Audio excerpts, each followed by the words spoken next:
Om Sahana Vavatu Sahana Bhunaktu Sahaviryam Karavavahe Tejasvinavaditamastu Ma Vidvishavahe.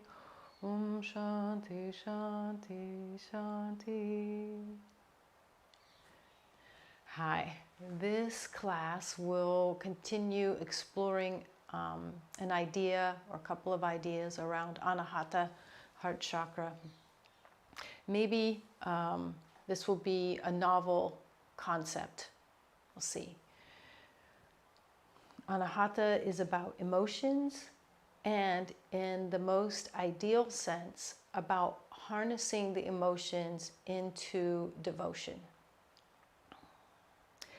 Just like with yoga and meditation, there's a lot of talk about becoming single-pointed and the strength of the mind. Once we are single-pointed, once we are focused, that the monkey mind, the disparate chatter of our mind can be overridden and harnessed so that we become single-pointed and focused, directed. So this is a little not talked about that often, but the same thing can happen with emotions. We can take the vast array of emotions that come up and channel them into, again, a devotional, a single-pointed channel. It's as though we take the ferocious energy of our emotions and put them towards whatever our goal is. And that goal may be as simple as simply knowing your unique place in the world. So let's start working with Anahata.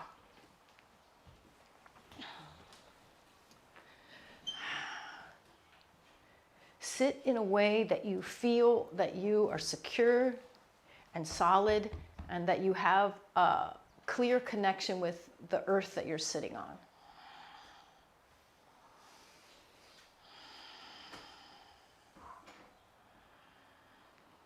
Moving from that very physical awareness, start to shift your focus to an awareness of the breath.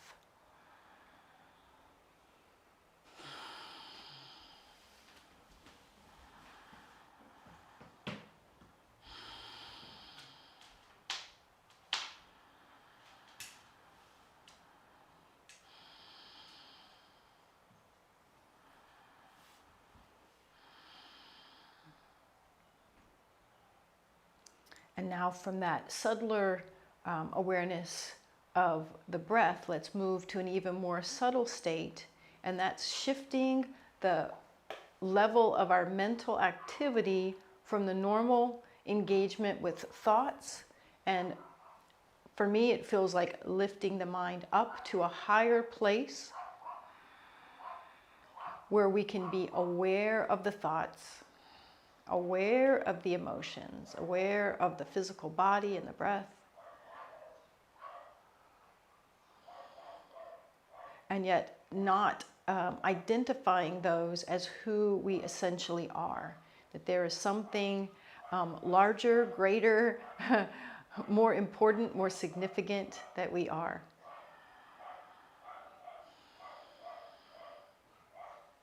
Good. And then we'll chant Om Namo Gurudev Namo 3 times.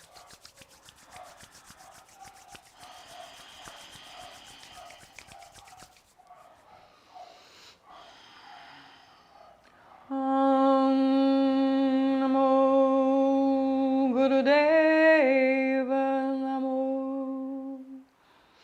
Om Namo Gurudev Namo. Om Namo Gurudev Namo.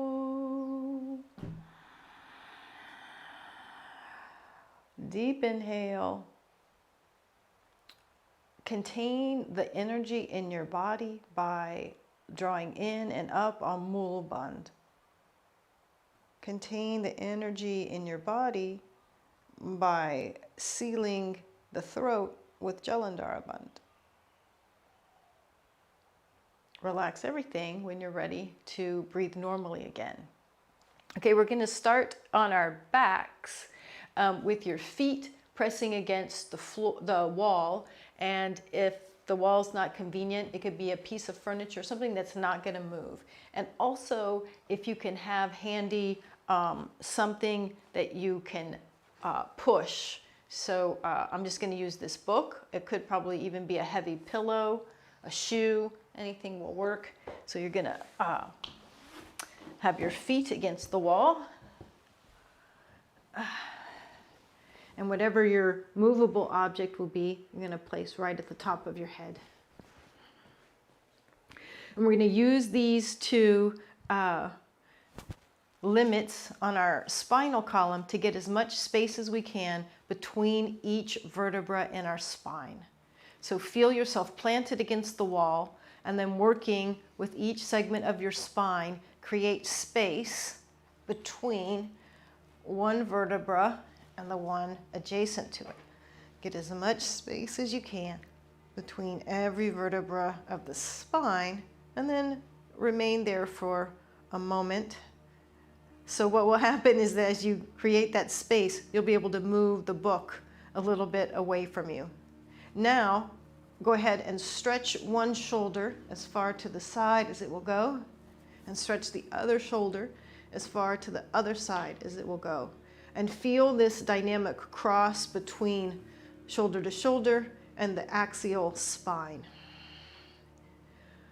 We're doing this for a couple of different reasons. Anahata is associated with the breath, with the lungs, and we're increasing the amount of air, the amount of oxygen and prana that we can take in through the lungs by creating this additional space.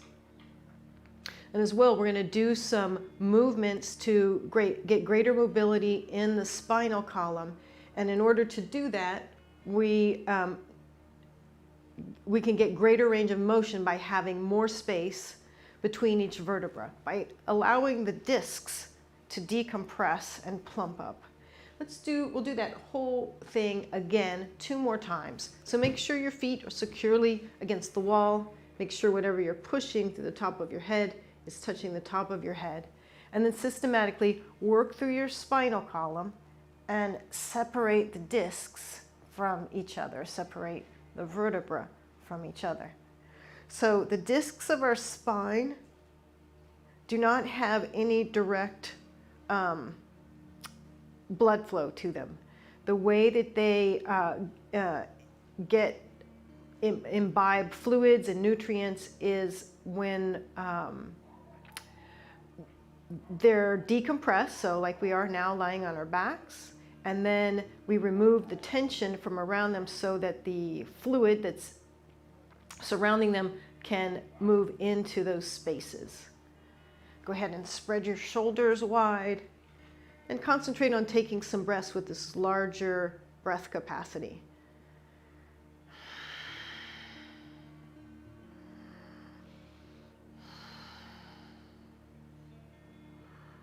All right, third and final time. Secure your feet against the wall. Get your prop against the top of your head and make space between each vertebra. Get as much length as you can. Your neck still has vertebra in it. Get as long as you can, and then again, open and expand through the chest.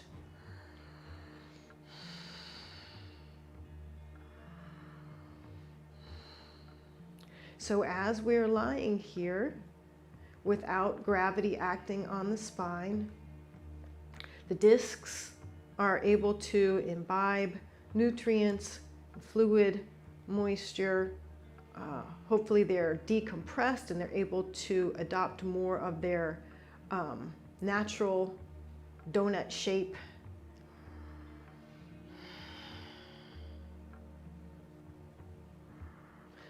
Good. And then we're going to work with a breath practice while we're still here, while we've got this extra sense of space in the lungs. We're going to put our hands on our stomach.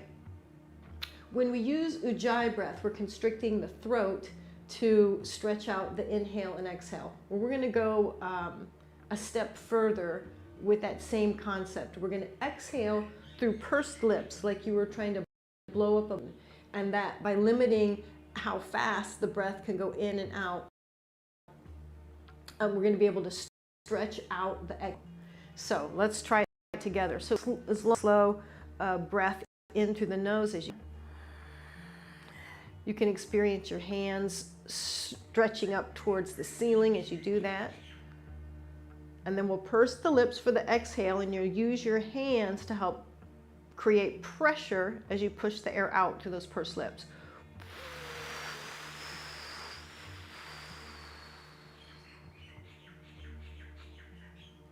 You may want to pause with the breath out if that's comfortable. If not, go straight to the inhale through the nose. I'm using Ujjayi on the inhale. Feel free to do that if you want to. Feel your belly expand towards the sky. Maybe feel the entirety of your rib cage and the side body expand to the sides and towards the floor. And then we'll continue with that breath practice. Purse the lips, use the hands to increase the pressure.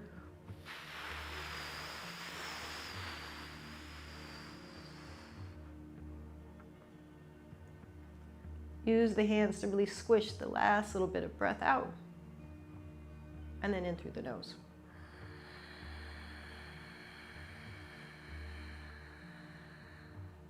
It's great lying on the floor because you can feel the ribs. You might even be able to feel part of the low back pressing into the ground as you inhale, and then purse the lips to exhale.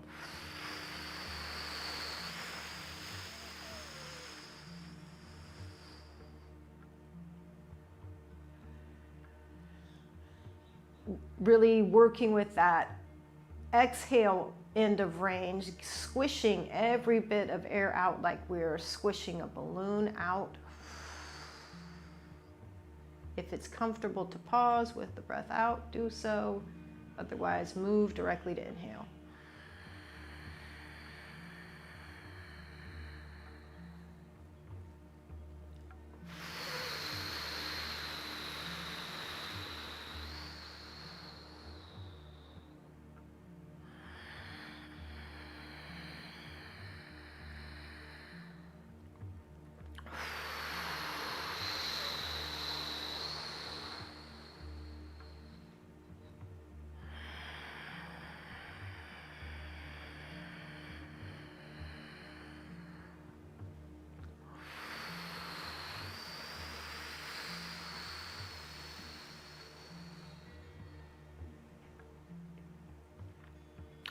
Keep going, working on both ends of your range, trying to get as much additional air in, removing restrictions in the lungs, in the muscles, and the same on the exhale, working that end of the range, trying to get as much air out on the exhale as you can.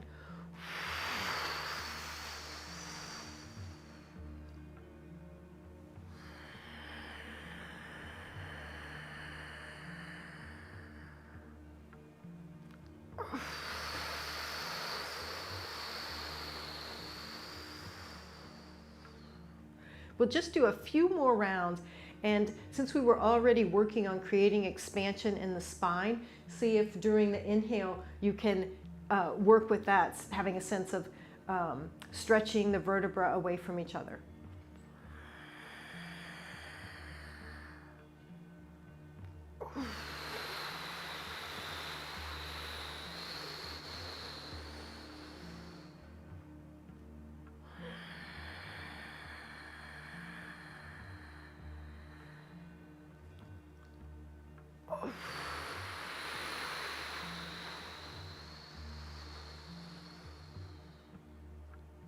And last time.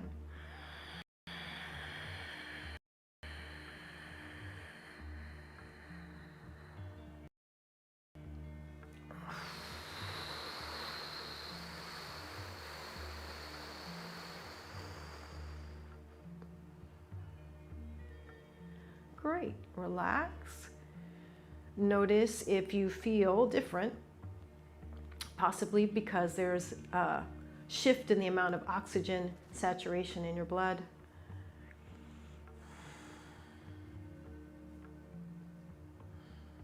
So we'll continue, we'll do a few asana, and we'll continue with that idea of getting as much space as we can between each vertebra and also working with the breath. So roll to one elbow or the other so that you can rest on your side, and the feet are going to drop the other direction.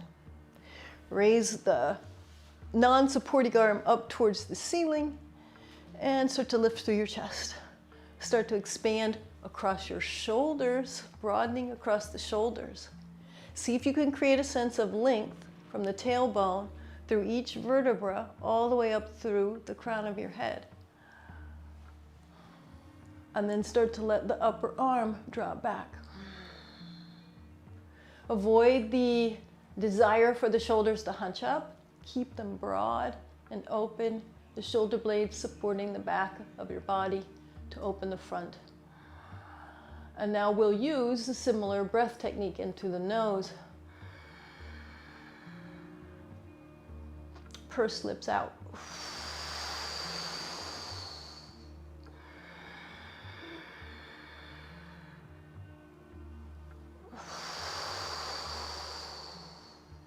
On the inhale, use the breath to help stretch out the muscles and the lungs in your chest.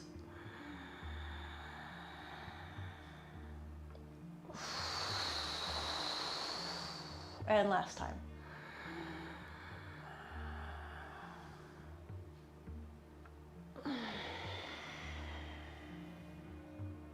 Perfect. Other side.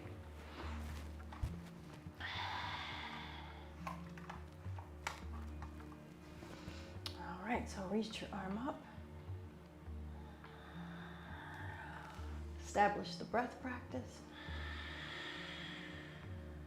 If you'd like to just do ujjayi on the exhale, you can. Broaden across your shoulders. Create length through the entire spinal column from the tailbone up to the crown of the head. I used to have a ballet teacher who would hold on to the hair on the top of my head to kind of tug it longer. And then let your the arm that's reaching up expand. And use your breath to work the muscles and the lung capacity.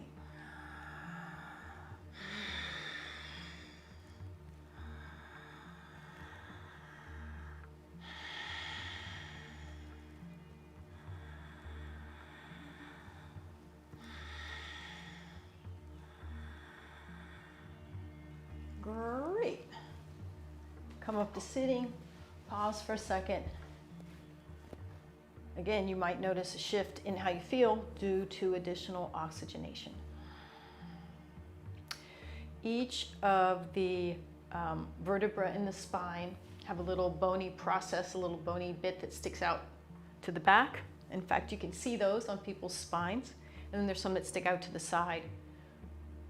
When our discs are compressed, those bones bump into each other when we're increasing our range of motion. So if we're back bending or side twisting, those bony processes will bump into each other and limit our range of motion. So we're gonna, every time we're working with our increasing the range in here today, we're going to get that axial extension as much as we possibly can.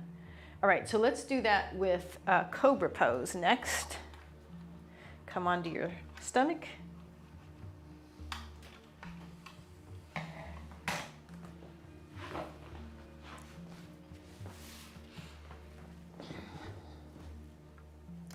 All right, so we're going to really work on anchoring the tail of our body, the grounded end of the body. Just like we did with the feet against the wall, you can do that either with your pubic bone, really pushing down with your pubic bone into the floor so you feel anchored there. Or if for this practice you want to flip your toes and really anchor them just like they were against the wall. From that anchored base, go ahead and create a sense of length all the way through your spine.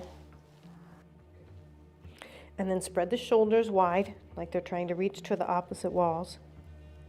Great.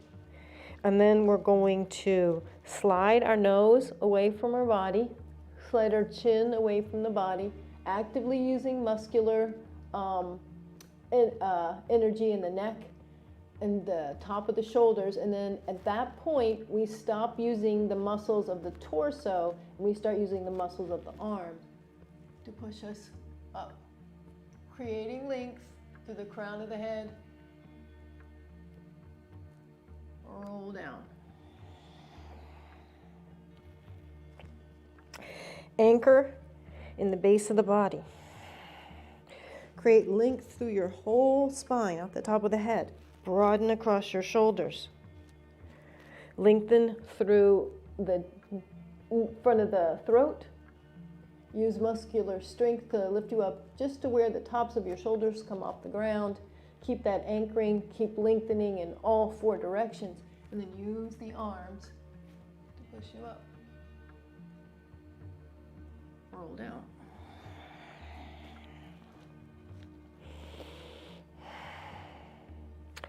Third time. See if you can get even more space and length in your spine. Broaden across your shoulders. If it helps to broaden your shoulders by having your hands wider than they might normally be, then do that. Lengthen through the front of the throat, and then engage the arms. Keep creating a sense of length through the whole spinal column as you arch. And then come down. Use your hands to push back towards child's pose.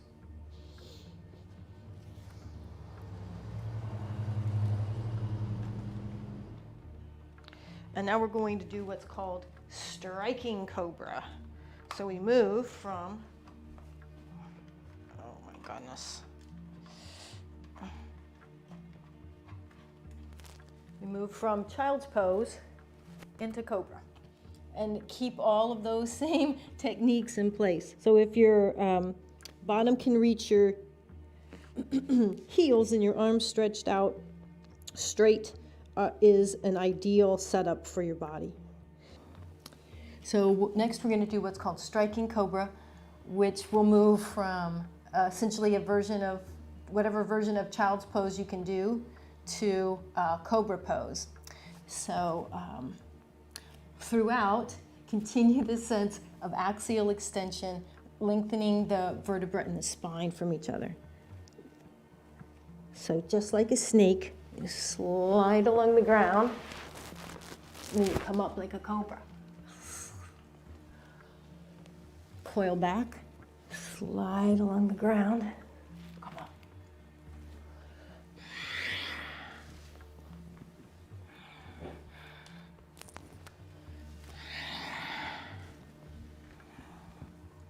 And if you like, you can also get a little side-to-side movement in your snake pose.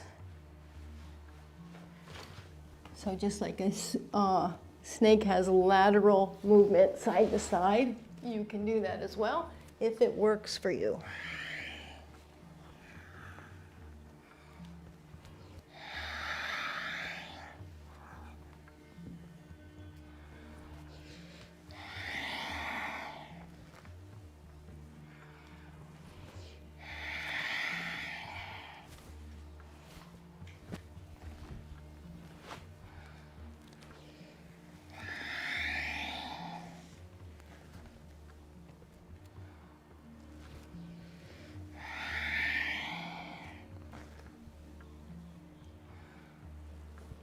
And then the next time you come to child's pose, go ahead and stay in child's pose.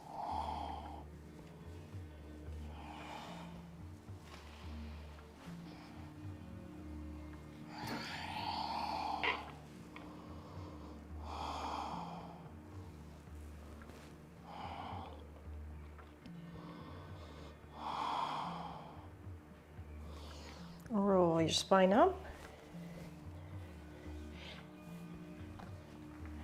Next, we'll work with down dog. And if you prefer to do your down dog against the wall, do it against the wall.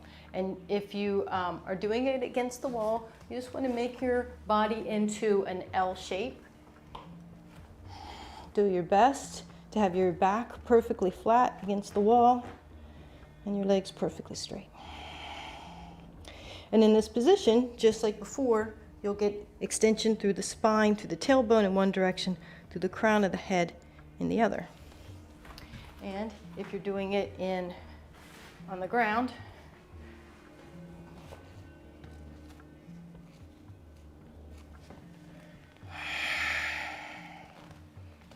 work with this idea of lengthening through the tailbone, lengthen, lengthen, lengthen. Get more space between each vertebra, and then lengthen the crown of your head opposite direction. Lengthen it towards either the wall or the floor. Get as much space as you can. Lengthen, lengthen, lengthen. Broaden across your shoulders.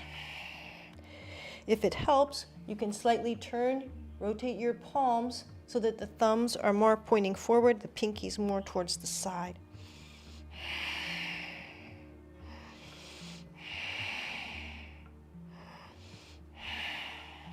Now work to increase the space that your entire rib cage takes up.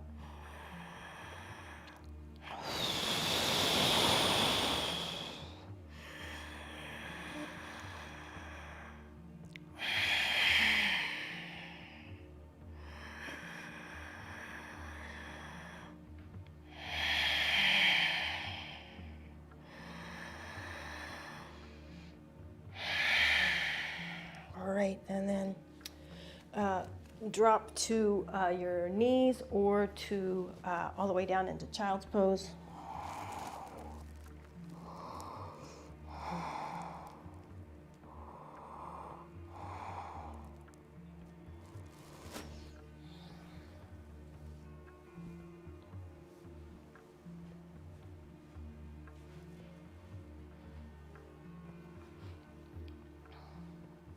And then roll your way up to standing on your knees, and we'll work with camel. And hopefully we can come up with a variation that is suitable for everyone. So one way you could do this is seated on the edge of a chair with your hands back, holding on to the back sides of the chair. Go ahead and flip your toes so that you can feel a greater sense of being anchored on that end. We're going to go through this fairly slowly. If you are very capable of doing a camel pose and want to move yourself through at a different pace, then do that. So we're going to work with using the hips as a lever to take us into and out of the pose. So drop your bottom towards your heels and hold on to one ankle. And then you're going to straighten your thighs, moving them as close to straight up and down as you can, and start to expand through your chest. If you want to do something with your other arm that enhances the pose, go ahead and do that.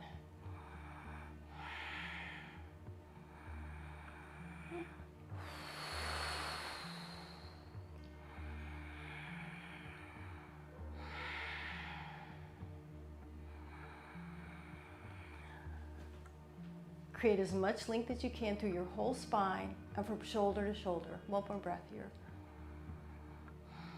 And we'll use the bottom as a lever again, so dropping the heels down takes strain out of the pose. And you can pause for a second or go ahead straight over to putting your hand on the opposite ankle, and then start to straighten your thighs. So come to whatever amount of thigh straightening works for you without creating any low back tension. It might not be perfectly straight. And then start to open through your chest. Create axial length. Create broadening across your chest.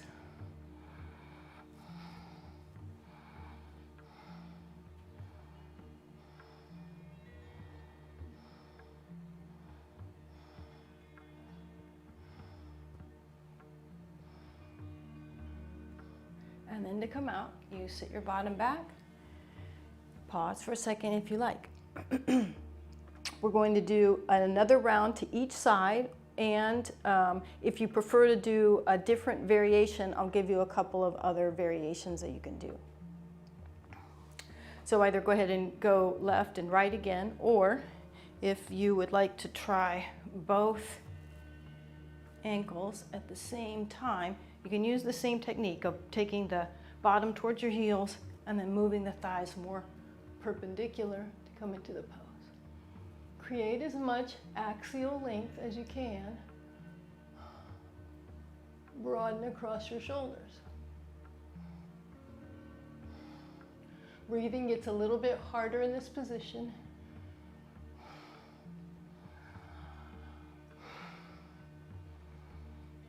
Great. And then drop your bottom back down. Let's pause before the final one.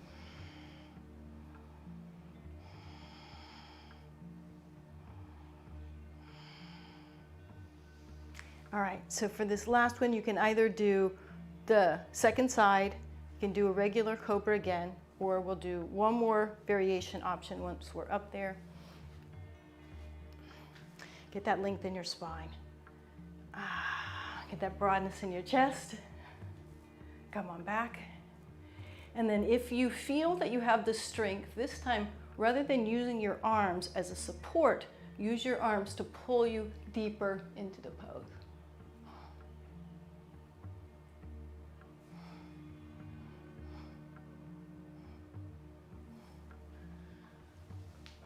Great. And then come down and again rest in child's pose.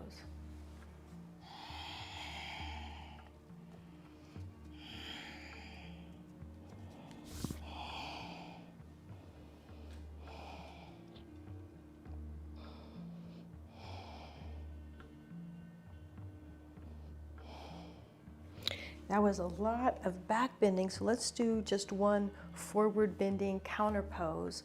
Hold on around the soles of your feet and kind of like you're about to do a little somersault. Take your bottom up in the air. Use your arms as anchors to get stretch all across your back, your shoulders.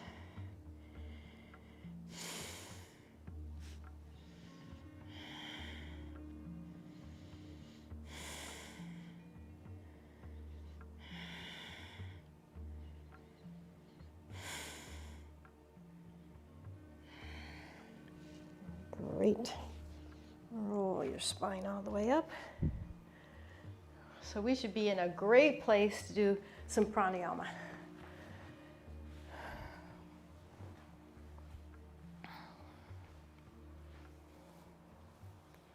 I think for today we'll try alternate nostril breathing without using our hands.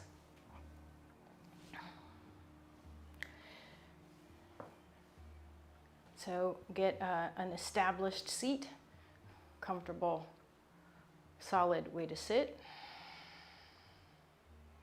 And we're going to use solely our mental focus to help us breathe imaginarily through our left nostril up to the brow spot. Exhale out the right. Inhale right. Up to Brumadja, the brow spot. Exhale left. Inhale left. Exhale right. Inhale right. Exhale left. Inhale left. Exhale right. Inhale right. Exhale left. Keep going, and I'll start offering up layers that you can add to the practice. Take the thumb tips and index fingers and touch them together and let your hands rest on your knees. Start working with Ujjayi breath.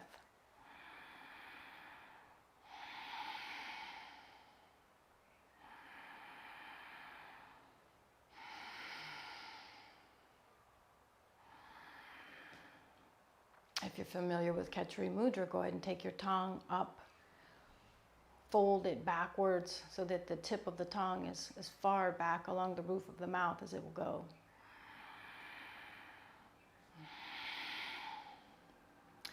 do your best to begin to experience energy moving along the same pathways as the breath. So you'll have a sense of energy moving up through the left nostril to Brumaja at the brow spot. And energy moving out and down through the opposite nostril.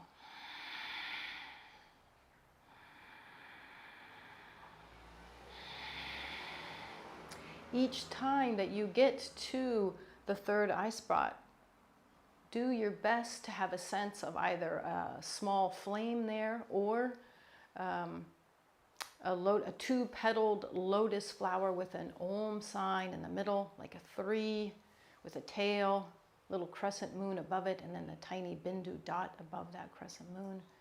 Perhaps you can see that with each breath.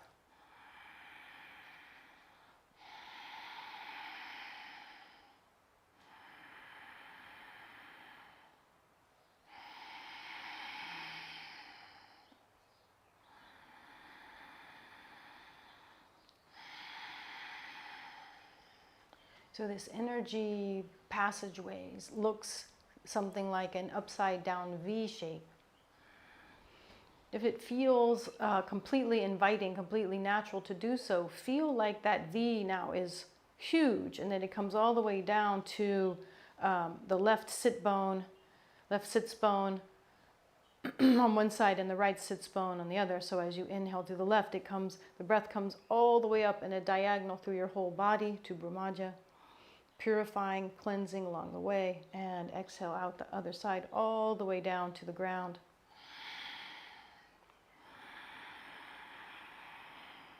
Visualizing an Om or a flame at Brumaja. Exhale out left.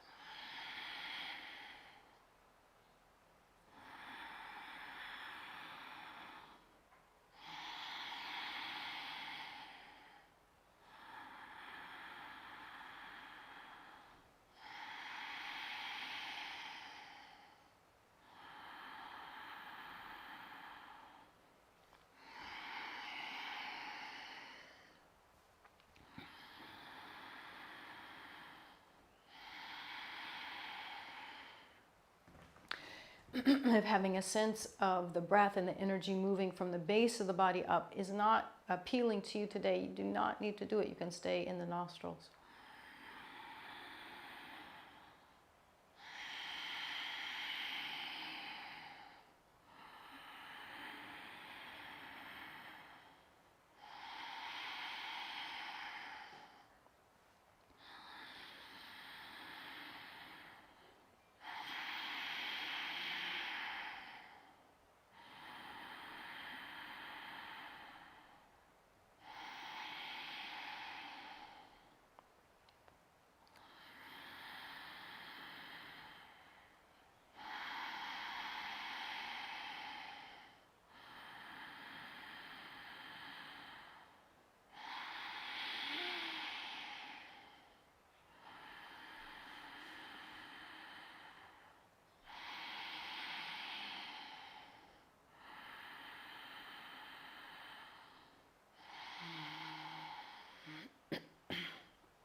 Continuing and perhaps enhancing the awareness that you have of that length and spaciousness through the entire vertebral column.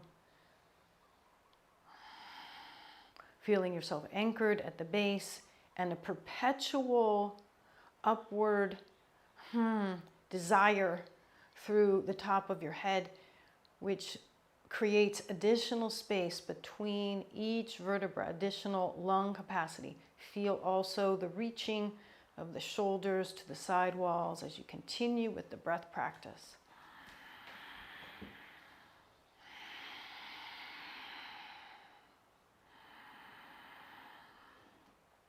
I believe that there are some innate desires that are in all humans, one being a striving, a craving for something that is greater than themselves.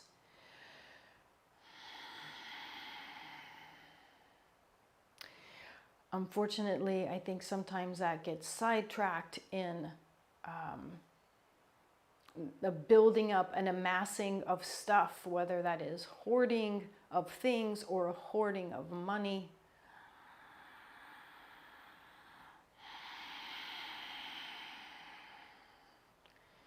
Another side track can be through sexual dysfunction and aggression.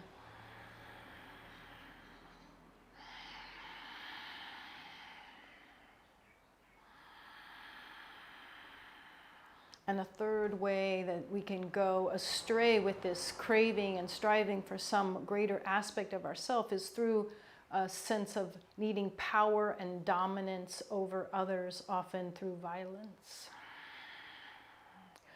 Perhaps even through capitalism and through any means necessary.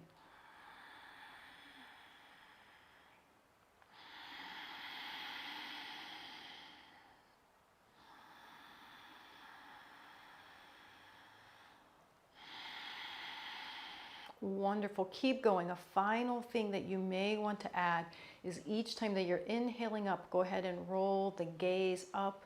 Feel as though the upward movement of the eyes and the tongue help with that extension, that elongation, that movement towards the thing that is greater.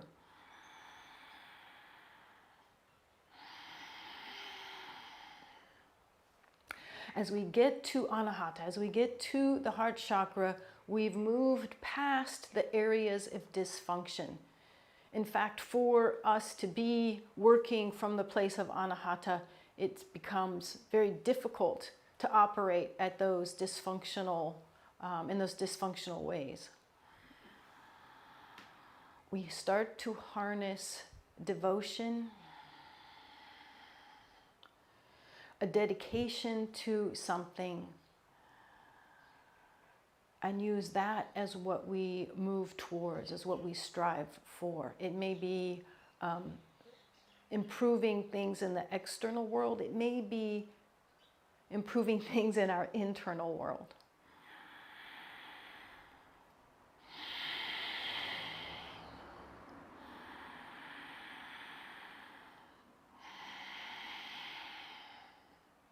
And after the next exhale, simply sit quietly.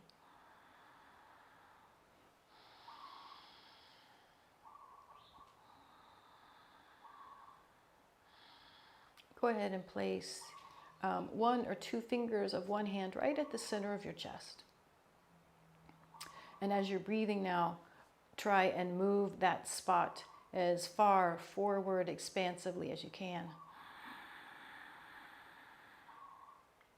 And if you can reach the fingers of the other hand directly behind that on your spine, do so. Otherwise, just imagine that your opposite fingers are there and feel that part of your spine move away from the front on the inhale. And feel those two spots move towards each other on the exhale.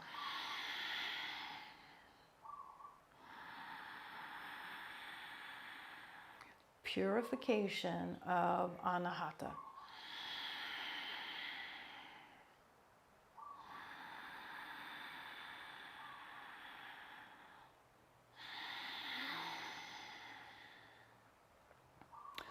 When you inhale, feel as though you're drawing the prana, the breath, the vayu, the air, in through the front of the chest and back to the chakra in the spine.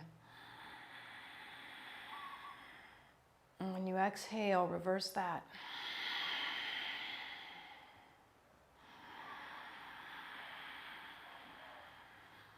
And drawing prana in through the front of the chest, drawing it back to the chakra itself, reversing that,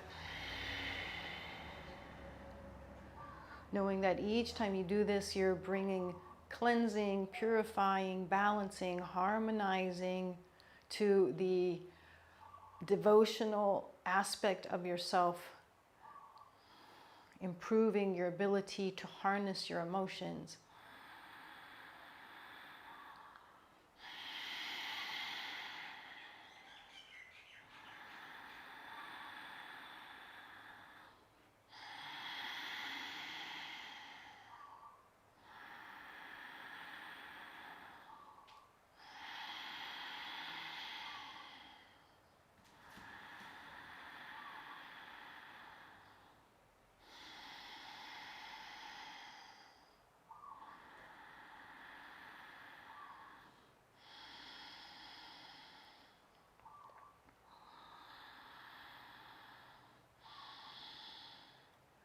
Perfect, very good. Let's go ahead and take a brief break on our backs. Gong meditation. This will give our knees a break if you're tired of sitting. And we'll do one final pranayama breath meditation to close things out after we relax. So go ahead and make yourself comfortable. If you prefer to meditate upright rather than relax on your back, do so. You may want to take your hands into one palm over the other, pressed into the center of the chest.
Now we'll come into a meditative way of sitting. So stretch and move, make yourself feel comfortable as you rock your way all the way back upright. Give you a little time to stretch and move any way that you want to. And then for those of you that are comfortable sitting in Siddhasana, half lotus, lotus, come into one of those. Otherwise, find a way to sit that you feel as though your spine is supported. And next, we'll work with a japa, and that is going to be an integration of Manipur, third chakra, Anahata, fourth, Vishuddhi, fifth. So we talk about each of these having an element associated with them: fire, air, ether, containment. But those are just translations of words that have a broader meaning in Sanskrit. Agni and Vayu. I forgot the translation for space. Akash. And they're really variations in forms of matter. If you think about earth, it's a solid, the water is a fluid, air is a gas, fire is the metabolic force of transformation between those. And space is the containment, the reality within which those can occur. So let's think about this next practice as metabolism, transformation of the third chakra, working with the prana, the energy, the chi of the heart, and moving it up to the manifestation level of the throat. If you like, you can start out with one hand in Gyan Mudra, thumb tip and fingertip touching, and with the other, you can place a finger at your navel, and we'll coordinate a visualization of energy moving from the navel to the pit of the throat as we inhale upwards.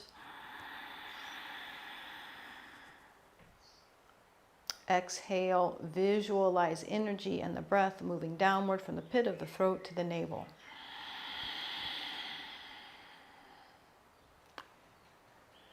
The metabolic force of the navel moving up through the energy of the heart to the manifestation level at the throat. Exhaling back down. Inhaling up, using ujjayi, so you've got more auditory sound to work with.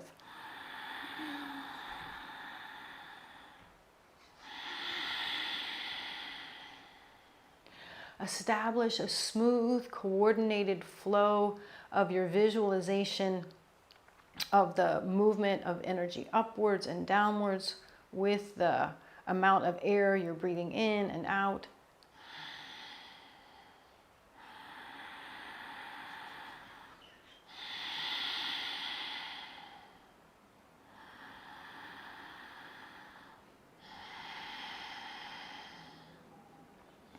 This practice is said to pierce the heart, to open the heart, to balance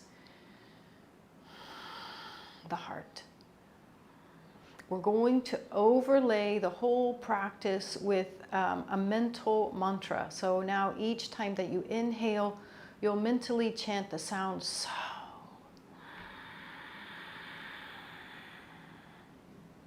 And when you exhale, you'll mentally chant the sound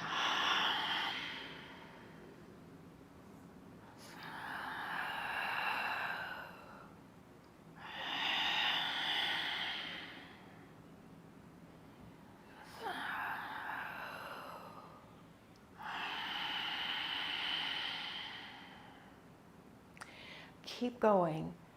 At first, it will be like a mental mantra that combines with the breath, the sound of the breath. Over time, the two become the same thing. There's no differentiation. The vibration of the breath, the vibration of your consciousness becomes that sound. So.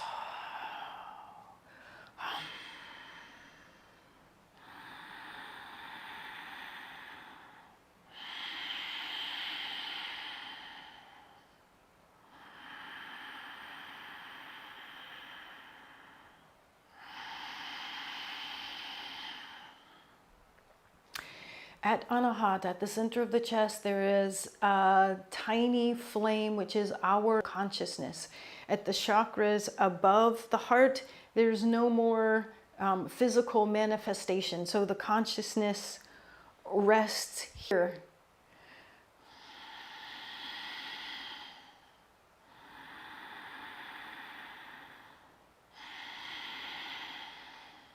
And just as we use Om to help us tap into the universal sound of everything, the sound of So, Hum helps us tune in to the sound of that individual flame of our consciousness. The translation from the Sanskrit is something like, I am she, or I am that, or I am that that is. I believe referring to this flame of consciousness that is something that is greater than what we strive for in the lower chakras.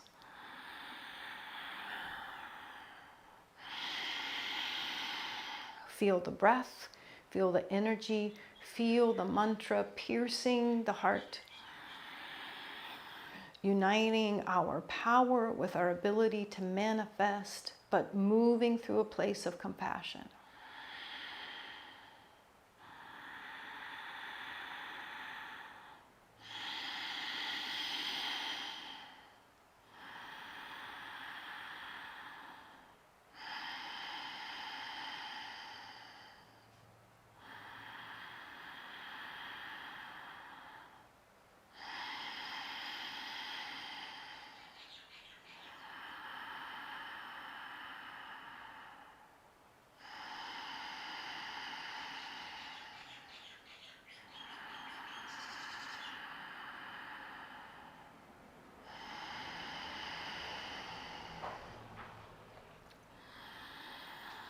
For the last little bit of the practice, if you would like to engage the tongue and the eye mudras, then please feel free to do that.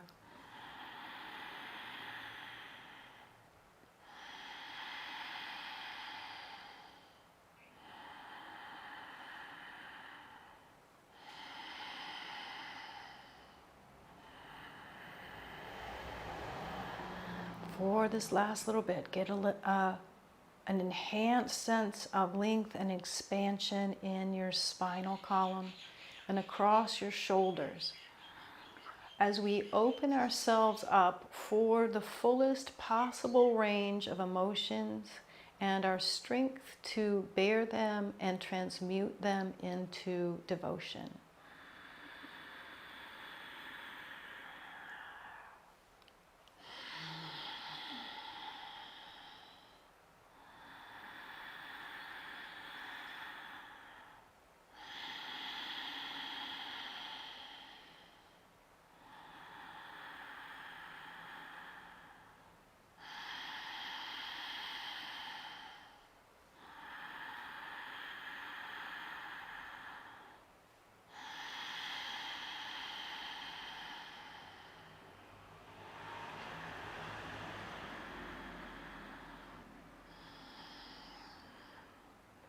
And now soften some of the practices, soften out of all of the practices except for cultivating a sense of awareness of a tiny disembodied flame in the center of your chest.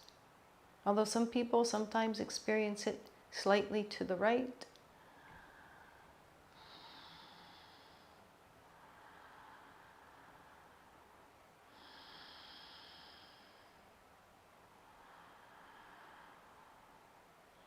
Perhaps that sound of arises spontaneously from the jyoti, from the flame.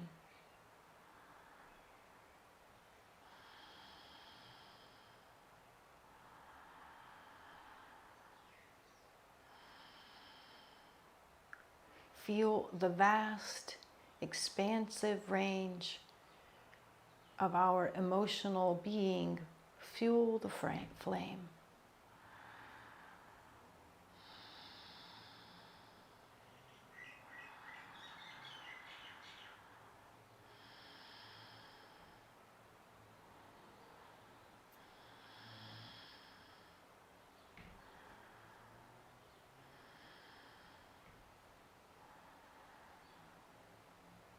Feel the single pointed nature of that flame.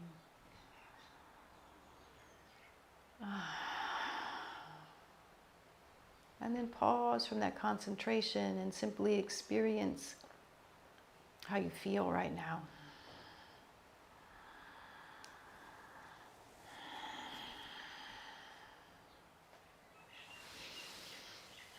Let's take a few more grounding breaths, deep inhales with sounds as you exhale.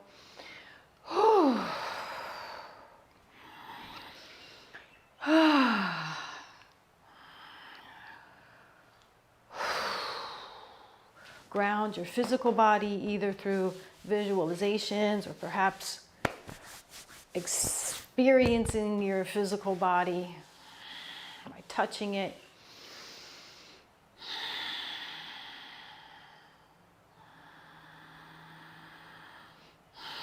And we'll bring our hands together at the center of the chest to chant one long Satnam to close.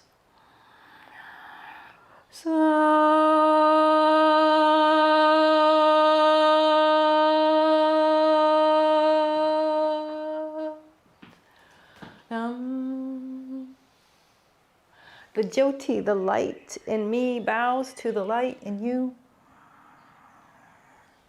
Thank you. See you next week.